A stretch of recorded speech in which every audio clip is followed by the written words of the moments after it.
가슴에 손을 얹고 제가 하는 말을 따라해 주시겠습니까? 나는 특별한 초대를 받았습니다. 나는 기쁘게 살고 싶습니다. 하나님이 나를 사랑하십니다. 나는 그 사랑 안에 있습니다.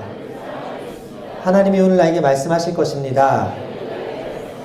나의 마음을 하나님께 열겠습니다. 나의 생각을 예수님께 집중하겠습니다. 나는 행복을 선택하겠습니다. 들은 만큼 반드시 행복해집니다. 들은 만큼 반드시 변합니다. 믿으십니까? 네, 여러분 축복하기 원하는데 축복할 때 아멘 하시면 그 복이 여러분들에게 임하게 될 줄 믿습니다. 네, 행복하십시오. 성령 충만하십시오. 오늘 여러분들에게 좋은 일이 있습니다. 우리 옆에 계신 분들에게 인사하겠습니다. 참 잘 오셨습니다. 당신에게 좋은 일이 일어납니다. 당신에게 기적이 일어납니다. 우리의 기도가 응답됩니다. 새해 복 많이 받으세요. 엄지척하고 최고의 복을 받으세요. 할렐루야. 우리 함께 은혜 받으실 말씀 마태복음 1장 21절 말씀입니다. 23절 말씀입니다. 죄송합니다. 함께 은혜 받으실 말씀 마태복음 1장 23절 말씀 함께 봉독합니다. 시작. 보라, 처녀가 잉태하여 아들을 낳을 것이요 그의 이름을 임마누엘이라 하리라 하셨으니 이를 번역한즉 하나님이 우리와 함께 계시다 함이라. 아멘. 따라하겠습니다. 임마누엘의 함께함. 네, 저번에 2019년 마지막 설교를 임마누엘을 했는데 이제 2020년 또 임마누엘로 시작을 합니다. 사람이 태어나서 죽을 때까지 사회 속에서 살아갑니다. 가정 환경을 무시할 수 없고 사회 환경을 무시할 수가 없습니다. 지금 코로나 증후군이라고 해가지고 지금 독감이 유행하고 있는데 그 중국 문화에서 아무거나 막 이렇게 잡아먹는 그 동물들을 잡아먹는 거기서 발병을 했다고 지금 전문가들이 이야기를 하고 있지 않습니까? 사회가 개인에게 많은 영향을 주고 있거든요. 우리나라 사람들은 손으로 밥을 먹지 않고 숟가락으로 밥을 먹는데 인도 사람들이 숟가락이 아닌 손으로 밥을 먹을 때 이상하다고 생각하지만 그들은 어릴 때부터 태어나서 부모에게 그렇게 배웠기 때문에 그 사회 문화가 그렇기 때문에 이상할 수가 없는 거죠. 사회가 인간의 행동 방식을 결정한다는 것은 그 사회에 누가 함께하고 있느냐 문제라는 거예요. 여러분 그리스도인들도 마찬가지예요. 우리가 이 교회 안에서 누구와 함께 하느냐에 따라서 그 사람이 어떤 사람이냐가 결정이 되는데 저는 여러분들이 2020년에 예수님과 함께해서 진정한 그리스도인이라 일컬음을 받는 여러분 되시기를 주님의 이름으로 축원합니다. 나준석 목사님의 행복한 누림이라는 책에 나오는 내용인데 제가 좀 읽어드리겠습니다. 자비, 즉 크리스토테스는 다른 사람에게 잘 해주려고 하는 좋은 성품을 말한다. 기꺼이 다른 사람의 종이 되어 봉사하려는 태도가 바로 자비다. 나는 이러한 자비를 친절하기로 정의하고 싶다. 사람들은 친절한 사람들을 좋아하는가 보다. 어느 대학교에서 학생들 인기투표 비슷한 것을 했는데 1위로 뽑힌 사람이 정문 경비 아저씨였다. 근사한 차를 타고 멋진 모습으로 연설하는 총장님이 아니고 비 오는 날이나 눈 오는 날이나 늘 그 자리에 서서 밝고 활기찬 모습으로 학생들을 맞이하는 정문 경비 아저씨가 1위를 차지한 것이다. 차가 들어올 때면 멋지게 거수경례를 하고 사람들이 들어올 때면 목례를 하며 때로 문제가 생기면 차를 타고 가서 해결해 주시는 분이었다. 학생들은 그 분을 인기 1순위로 뽑았다. 역시 사람들은 친절한 사람들을 좋아한다. 친절은 사람을 행복하게 만든다. 이런 생각을 해본다. 늘 만나는 사람에게 좀 더 친절하자. 10년을 만나도 처음 만난 것처럼 예의 바르게 대해주자. 처음 만나도 10년을 만난 것처럼 살갑게 대해주자. 그래서 나는 이렇게 말한다. 첫째, 나누는 것이 남는 것이다. 둘째, 너도 나눌 수 있다. 셋째, 눈물은 인생의 깊이를 만든다. 넷째, 베풀면 너도 사랑받는다. 한마디로 뭡니까? 친절한 사람이 되자. 카리스 공동체에 속한 한 사람 한 사람이 친절하게 되기를 바랍니다. 여러분들이 모인 공동체가 한 사람의 친절로 말미암아 마음이 기뻐지고 우리 구역 모임이 행복해지기 위해선 내가 먼저 친절해져야 될 줄 믿습니다. 저는 바라기는 예수님을 닮은 여러분들과 함께하는 모든 분들이 친절해져서 행복한 공동체의 일원들 다 되었으면 좋겠습니다. 저번에 임마누엘이 함께하면서 세 가지를 나눴는데 첫 번째, 의인과 함께한다 그랬어요. 의인이 누굽니까? 살리고자 하는 사람. 생명을 전해주려고 애쓰는 사람과 하나님이 함께하신다. 두 번째, 구원자가 함께한다고 이야기했습니다. 죄인에게 필요한 것이 구원인데, 죄사함인데, 그 죄사함이 필요했기 때문에 예수님을 우리 가운데 보내주셨다는 거고요. 세 번째, 마지막으로 순종하는 자와 함께한다. 말씀을 받았던 마리아가 주의 여종이오니 주의 뜻대로 이루어지겠습니다 라고 고백하고 그 아이를 낙태하지 아니하고, 그리고 요셉도 끊지 아니하고 그 말씀대로 이루어질 것을 믿고 순종했을 때 하나님의 역사가 그들을 통해서 이루어진 것을 봤을 때, 하나님이 함께하는 사람의 특징 세 가지를 말씀드렸는데 오늘도 세 가지를 말씀을 드리고 싶습니다. 첫 번째, 따라하겠습니다. 겸손히 낮추는 자와 함께하신다. 천국에 계신 예수님이 천국에 온 성도들이 올 때마다 보좌에서 일어나셔서 기쁘게 안아주시고 수고했다고 이렇게 하신대요. 근데 어떤 목사님이 천국에 오니까 예수님이 안 일어나셨다는 거예요. 그래서 옆에 천사가 예수님 왜 저 목사님 오셨는데 안 일어나세요? 라고 물으니까 예수님께서 뭐라 그러냐면, 내가 일어나면 그가 내 자리에 앉을 것이다 라고 얘기하신다는 거예요. 내 자리에 앉으려고 한다 라고 얘기하는 거예요. 무슨 말입니까? 우스갯소리지만 요새 목사님들이 겸손하지 않다는 거예요. 겸손한 자리에 앉으려고 하지 아니하고 높은 자리에 앉으려고 한다는 거예요. 그 이야기를 들으니까 우리 한국에서만 해도 이단 교주들이 얼마나 많아요? 자칭 예수, 자칭 보혜사, 자칭 엘리야, 자칭 모세, 얼마나 많습니까? 40명 이상이라고 하니까 인간이 얼마나 교만한 존재인지 깨닫게 됩니다. 그래서 교회 안에 말씀 전하는 사람도 위태롭고 많이 아는 사람도 위태해지지 않습니까? 교회 안에서 어떤 사람이 무서운 사람이냐면 말씀 많이 하는 사람이 무서운 사람이에요. 여러분, 옛날에 그 궁예 역을 했던 김영철 씨가 했던 독심술 그 이야기, 그래서 쳐다만 보면 그 마음을 읽기 때문에 무섭다 그러잖아요. 근데 우리 교회에서 무서운 사람들이 어떤 사람이냐면 말씀을 많이 아는 사람들, 성경을 백독한 사람들, 40일 금식하는 사람들, 위험하다라는 거예요. 하루에 기도 3시간 이상씩 한다고 자부하는 사람들, 무섭은 사람들이에요. 교회 처음 온 새가족, 말씀 잘 모르는 사람은 우리 공동체 안에서 별 사고 안 칩니다.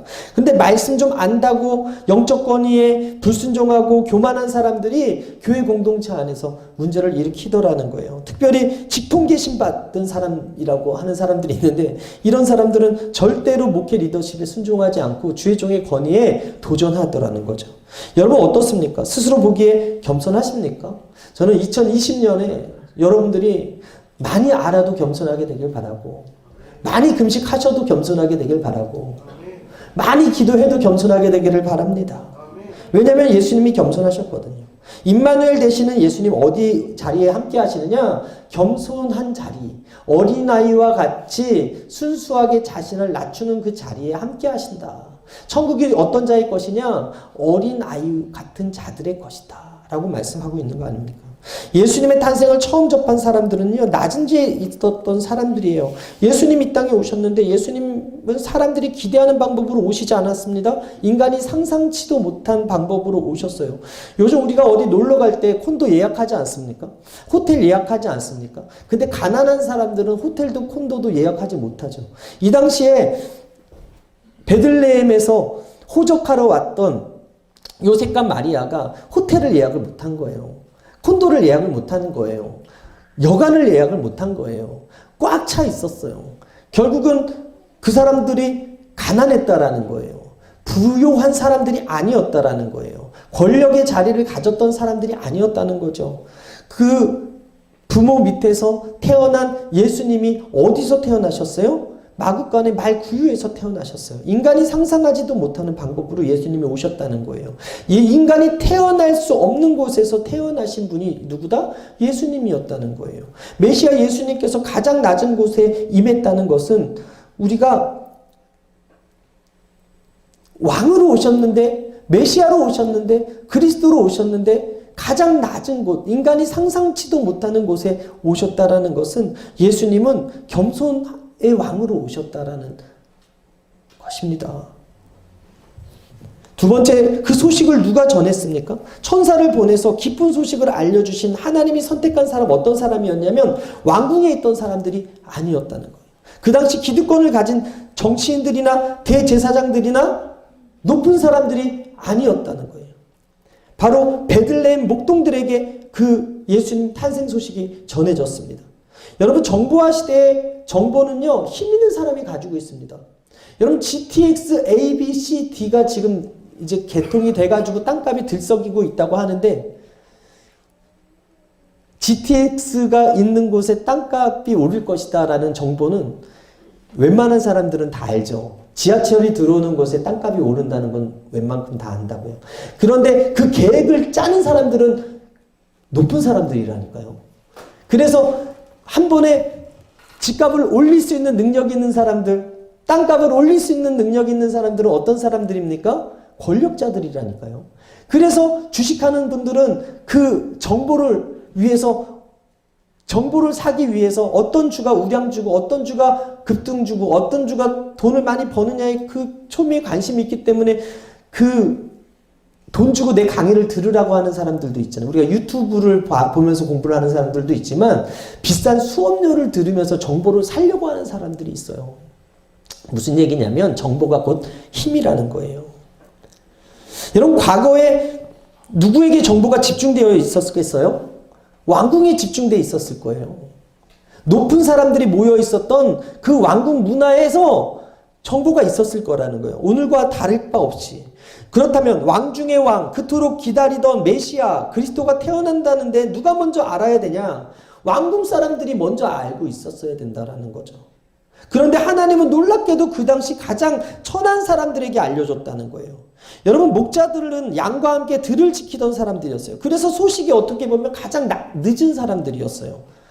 직업도 가장 천한 직업이었어요. 가장 정보가 늦게 전달되는 사람들에게 메시아가 이 땅에 오셨다는 것, 가장 소중한 메시지가 가장 낮은 자, 천한 자들에게 먼저 전해졌다는 것입니다. 여러분, 동방박사 세 사람이요, 유다 땅으로 무엇을 보고 찾아왔냐면 별을 보고 찾아왔습니다. 이들이 점성가였어요. 그러나 단순한 점쟁이가 아니라 당시 학문적 경향으로 철학과 의학과 자연과학에 능통했던 전문가 였습니다. 그래서 당신은 별을 통해서 세상을 이해했기에 별들이 일정한 궤도로 움직이며 우주의 질서를 나타낸다고 믿었어요. 그런데 헤르도토스에 져서 역사에서 동방박사에 대한 근거를 제시하는데 그들이 본 그 별은 메소리 성자라는 별인데 이 메소리 성자는 왕자의 탄생을 의미하기 때문에 이 동방에 사는 이 사람들이 이 별을 보고 찾아왔을 것이다 라고 이야기를 합니다.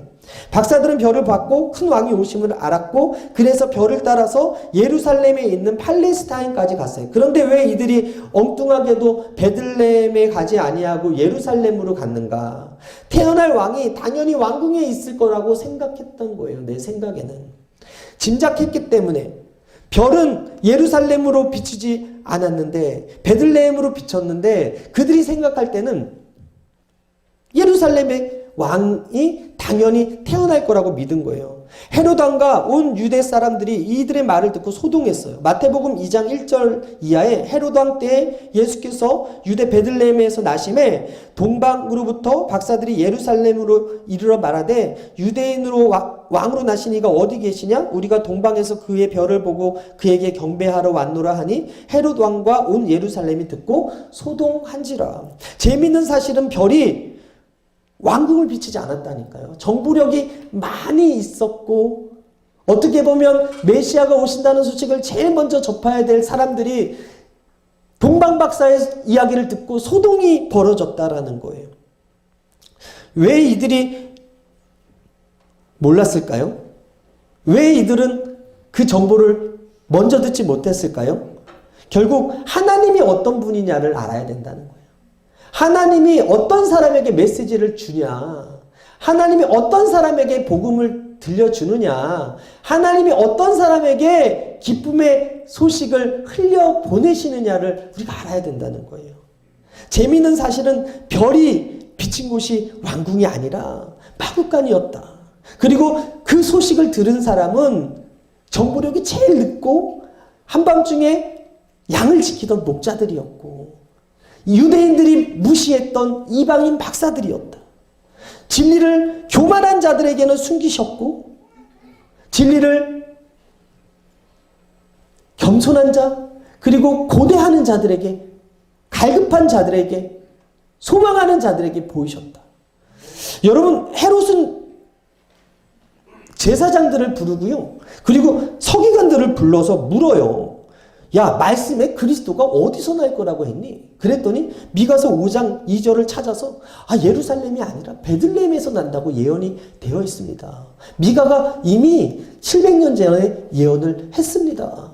그 소식을 듣고서 다시 이들이 베들레헴으로 향했을 때 그 별이 나타나서 마구간으로 비쳤다라고 성경은 기록을 하고 있습니다. 그들이 기뻐한 이유, 별이 다시 나타나서 비쳤다는 그 상황 속에서 그 별이 예수님 있는 곳을 가르쳐 주었기 때문에. 그런데 헤롯은 예수님이 태어났다는 소식을 듣고도 경배하러 가지 않았고 그 베들레헴의 2살 이하 아이들을 다 죽이라는 명령을 하지 않습니까? 그리고 먼저 말씀을 통해서 진리를 알고 있었던 그들도 자신들이 모여서 토론하기는 좋아했고 성경의 지식들을 나누기는 좋아했지만 하나님의 아들의 탄생에는 관심조차 없는 것을 볼 때 이와 같은 상황에서 천사는 누구에게 기쁜 소식을 전하는가? 낮고 천한 직업을 가진 목자들이었다. 유대인들이 천대시하는 이방인 박사들이었다. 권력의 자리, 교만한 자리에 사람들에게는 별이 숨겨지고 이방인 박사들에게는 그 별이 드러나서 예수님의 계신 그곳까지 인도해 주셨다면 여러분 우리가 복음에 대한 분명한 정의가 있어야 될 것 같습니다. 복음이란 무엇입니까? 가장 천한 사람들에게 기쁜 소식이 먼저 들려진다는 거예요. 심령이 가난한 자들. 왜 복이 있습니까? 천국이 저희 것이다. 천국이 왜 저희 것이 됩니까? 그들에게 복음이 들려지고 믿어지고 그리고 믿음으로 반응해서 천국을 선물로 받는다는 것이죠. 가장 낮은 사람들에게 그 복음이 전해진다는 것. 그래서 예수님이 수가성 여인에게 복음을 전했을 때 그는 즉각 믿음으로 반응했고 갈급한 학자였던 나다니엘이 예수님을 만나고 그가 예수님을 영접했습니다. 내가 편견을 가지고 구원이 필요 없다고 생각하는 이방 사람들에게 먼저 복음이 전해졌고 가장 갈급한 사람들에게 먼저 복음이 전해지고 가장 무지한 사람들에게 복음이 전해지고 어떻게 보면 가장 낮고 천한 사람들에게 복음이 전해졌다면 지금 이 시대에 부족함이 없으면 교회 안 나오는 시대입니다. 부족함이 없으면 하나님 찾지도 않고 기도하지도 않고 교회 찾지 않습니다. 돈 많은 만수르가 여러분 교회 나오겠습니까? 권력 중심 가운데 있는 사람이 교회 찾아 나오겠습니까? 하나님 찾겠습니까? 자기가 하나님이고 자기 말이고 하나님처럼 되어 있는데 그들이 하나님 찾겠습니까? 높은 마음에는 하나님 안 계신 거예요. 낮은 마음에 하나님 계시는 거예요. 하나님이 우리나라에 언제 부흥을 주셨습니까? 한국교회 부흥이 언제 있었습니까? 60년대에서 80년대까지 부족함이 있을 때, 우리가 가난했을 때, 우리가 힘들었을 때 그때 부흥이 있었습니다. 높은 마음에 예수님 복음이 들리지 않는 거예요. 교만한 마음에 들리지 않는 거예요. 내가 잘났다고 생각하면 안 들리는 거예요. 내가 가난하구나, 내가 비천하구나, 천해도 한참 천하구나, 내가 죄인 중에 개수구나 라고 느껴지지 않으면, 삶 속에 눈물이 되지 않으면 복음이 안 들린다는 거예요. 여러분 복음이 들리십니까? 왜 예수님이 복음은 그런 사람들에게 잘 전해집니까? 왕궁에 전해지지 않고 재벌에게 전해지지 않고 어렵고 힘들고 천한 사람, 낮은 사람들에게 전해집니까? 가난한 사람, 어려운 사람, 말기암 앓은 그 사람에게 그 복음이 잘 전해지는 이유가 무엇입니까? 가장 낮고 천한 마음이기 때문에 그래요. 예수님의 마음이기 때문에 그래요. 예수님이 그런 분이기 때문에 그래요. 저는 오늘 임마누엘 되시는 예수님을 믿는 여러분들의 마음이 낮아지게 되기를 바랍니다. 데이비드 플랫의 레디컬이라는 책에 나오는 내용입니다. 오래 내전으로 극심한 빈곤 상태에 빠진 수단을 처음 방문하려 했을 당시 약 3,000달러의 경비가 필요했다. 내륙을 자유롭게 여행하기가 무척 어려운 형편이라 일행이 탈 비행기를 새내기로 했다. 어느 날 예배를 마치고 나오는데 성도 한 명이 다가와서 속삭이듯이 말했다. 차라리 그 여행 경비를 수단 사람들에게 보내주는 것이 좋지 않을까요?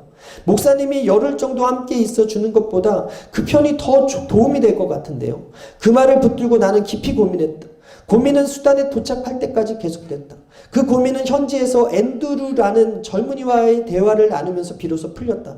앤드류는 그가 수단 사람들이 전쟁의 고통과 박해를 어떻게 헤쳐나왔는지 담담하게 말했다. 그는 가장 암울한 시기에 구호품과 도움을 주었던 수많은 사람들에게 깊은 감사를 전했다. 그리고 나를 바라보며 물었다.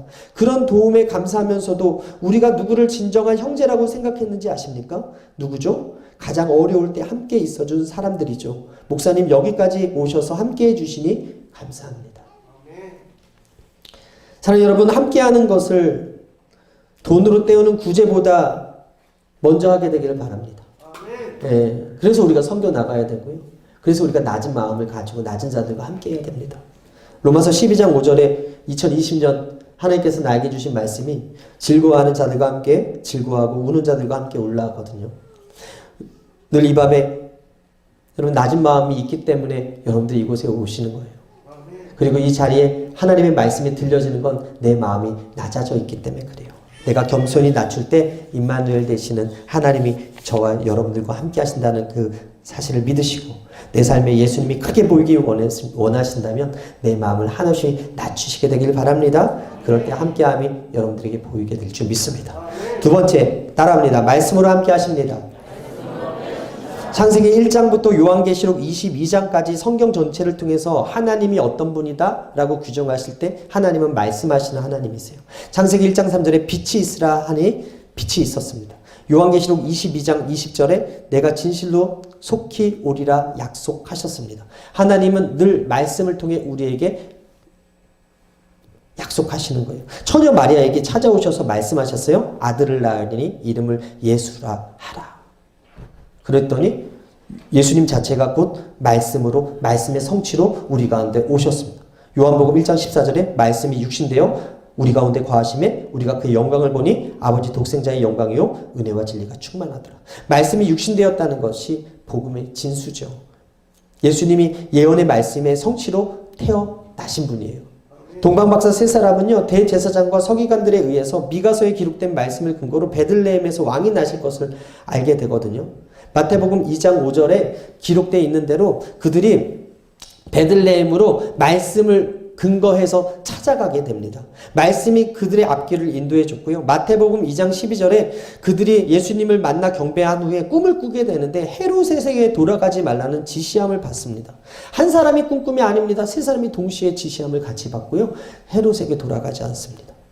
동방박사뿐만 아닙니다. 요셉과 마리아에게도 현명해서 말씀으로 인도하고 지시를 하십니다. 마태복음 2장 13절에 보게 되니까 그들이 떠난 후 주의 사자가 요셉에게 현몽하여 이르되 헤롯이 아기를 찾아 죽이려 하니 일어나 아기와 그의 어머니를 데리고 애굽으로 피하여 내가 내게 이르는 기까지 거기 있으라. 마태복음 2장 15절에 헤롯이 죽기까지 거기 있었으니 이는 주께서 선지자를 통하여 말씀하신 바 애굽으로부터 내 아들을 불렀다 함을 이루려 하심이라. 마태복음 2장 23절에 나사렛이란 동네에 가서 사니 이는 선지자로 하신 말씀에 나사렛 사람이라 칭하리라 하심을 이루려 하심이라. 여기서 공통적인 단어가 뭡니까? 이루려 하심이라. 선지자의 말을 이루려 하시리라.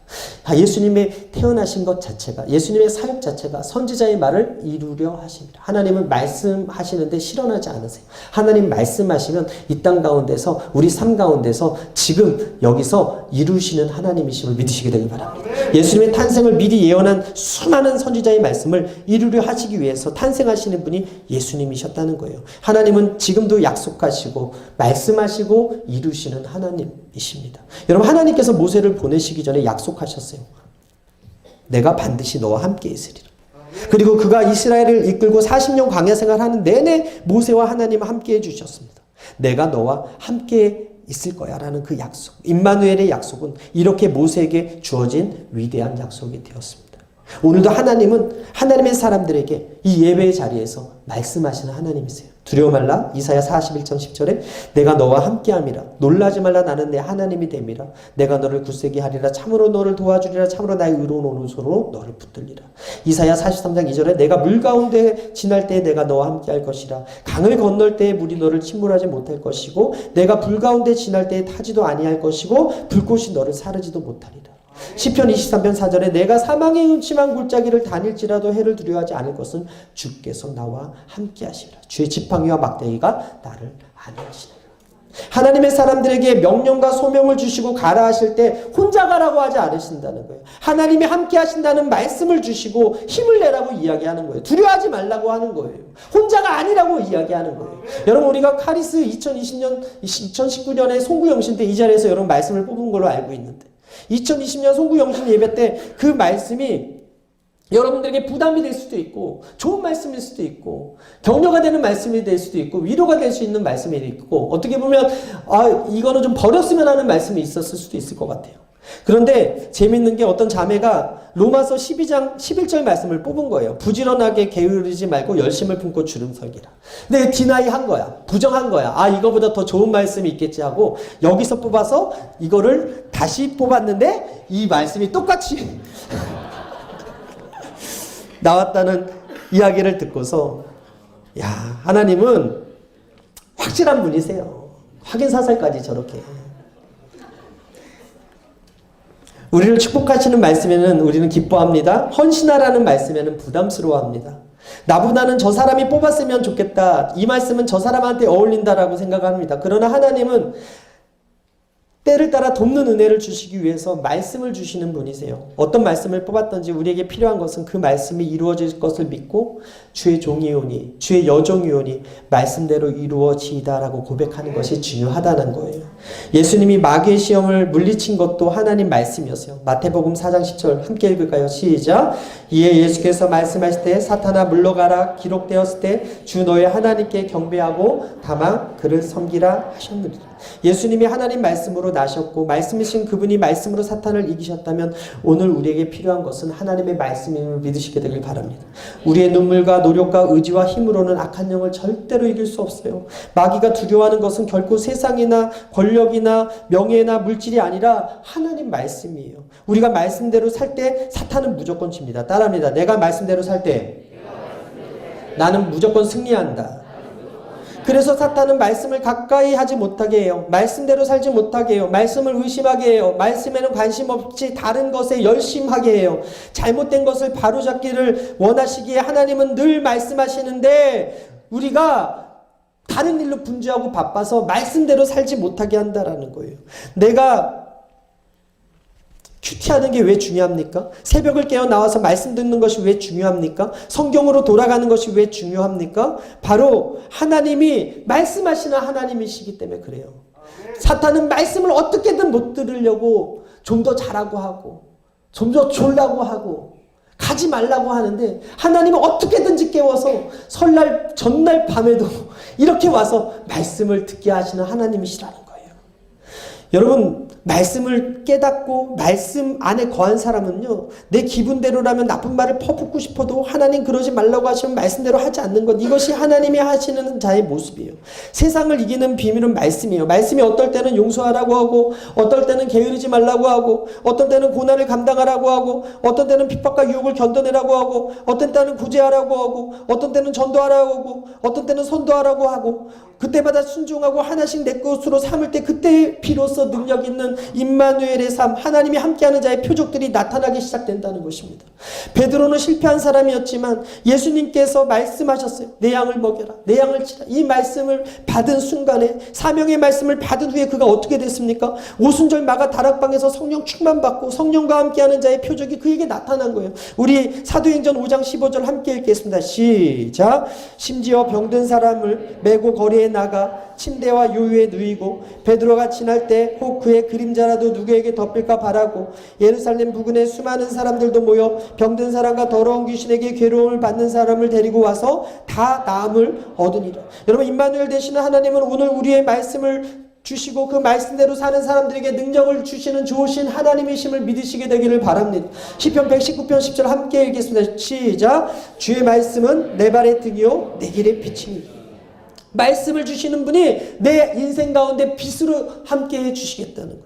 이제 곧 갤럭시 폴더블 폰이 나온다고 합니다. 가격이 160만 원으로 책정을 됐다고 하고 가운데 여러분들이 사는 분들도 있을 거예요. 20만 번 접는 실험했는데 11만 9,380번에 멈췄대요. 12만 번에 멈춘 거죠. 그 이유를 알아보니까 테스트 기계가 망가져서라는 거예요. 이 제품에는 이상이 없는데 그 테스트를 했던 그 기계가 망가져서 그 폴더블 폴이 출시를 한다는 기사를 보았어요. 저는 이 기사 보고 큰 은혜 받았어요. 사탄이 아무리 우리를 시험하려고 깨트리려고 하고 우리를 계속해서 넘어뜨리려고 유혹해도 우리가 절대 망하지 아니할 것은, 실패하지 아니할 것은 임마누엘 하나님이 예배 때마다 말씀 주시고 기도할 때마다 말씀 생각나게 하시고 성경 볼 때마다 길을 인도해 주시기 때문임을 믿으시게 되길 바랍니다. 그리고 그 예수님이 우리를 위해서 중보하고 있는, 흔들리지 않도록, 넘어지지 않도록, 유혹에 빠지지 않도록 우리가 늘 주기도문에 오늘도 우리에게 일용할 양식을 주시고 시험에 들게 하지 말라고 그렇게 기도하는 그 기도를 들으시고 중보하고 계신다라는 거예요. 고린도후서 4장 8절 이하 함께 읽겠습니다. 시작. 우리가 사방으로 우겨쌈을 당하도 쌓이지 아니하며 답답한 일을 당하여도 낙심하지 아니하며 박해를 받아도 버림받지 아니하며 거꾸로 뜨림을 당하여도 망하지 아니하고 우리가 항상 예수의 죽음을 몸에 짊어짐은 예수의 생명이 또한 우리의 몸에 나타내려 하려 하심이라. 저와 여러분 예수의 생명 가진 사람들입니다. 예수님의 사명 받은 사람들입니다. 여러분들이 가는 곳에 귀신이 쫓겨가고 질병의 치료함 받고 우울한 사람들이 그 마음이 기뻐지고 죽으려고 했던 사람들이 살 소망을 갖는 놀라운 20년의 임마누엘에 함께하는 복이 여러분들에게 임하게 되기를 주님으로 축원합니다.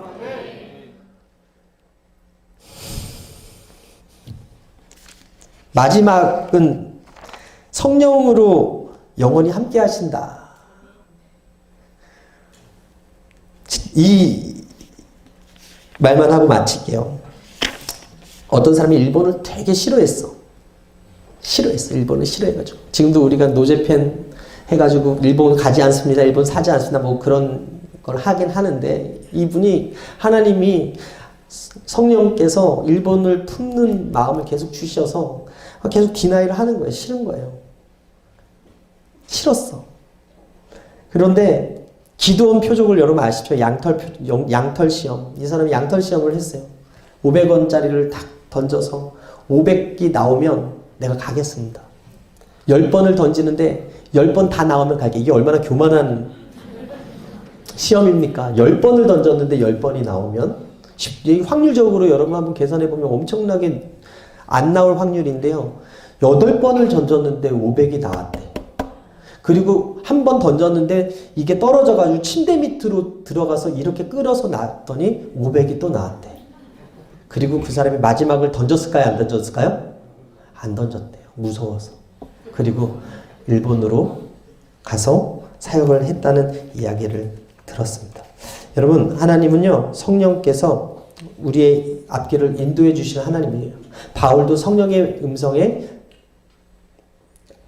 아시아로 가고 싶어 했던 그 자신의 마음이 있었지만 마게도니아로 가게 성령께서 인도해 주셔서 그 길을 인도받았고, 베드로도 고넬료 그 이방인 그곳에서 하나님의 말씀을 전하기 싫었는데 환상을 통해서 하나님께서 말씀해 주셨고, 2020년은 여러분 이 예배 자리에서 기도할 때 성령께서 여러분들에게 강하게 역사하셔서 인도해 주실 거예요. 여러분, 네팔에서 6m 앞에 있었던 선두그룹 4명이 죽었어요. 그 뒤에는 살았죠. 그들이 죽을 걸 알았으면 갔겠어요? 한 치 앞도 모르는 인생이에요. 2020년 여러분들에게 어떤 일이 있을지 몰라. 그러나 두려워하지 않을 것은 성령께서 여러분들과 함께 하십니다. 그 성령이 여러분들의 편입니다. 여러분 겸손하십시오. 말씀 중심, 성령 중심으로 사셔서 2020년도 하나님이 함께하는 임마누엘의 복의 주인공 다 되기를 주님으로 축원합니다. 다 같이 일어나서 찬양하고 기도하겠습니다. 할렐루야, 최고의 복을 받았습니다.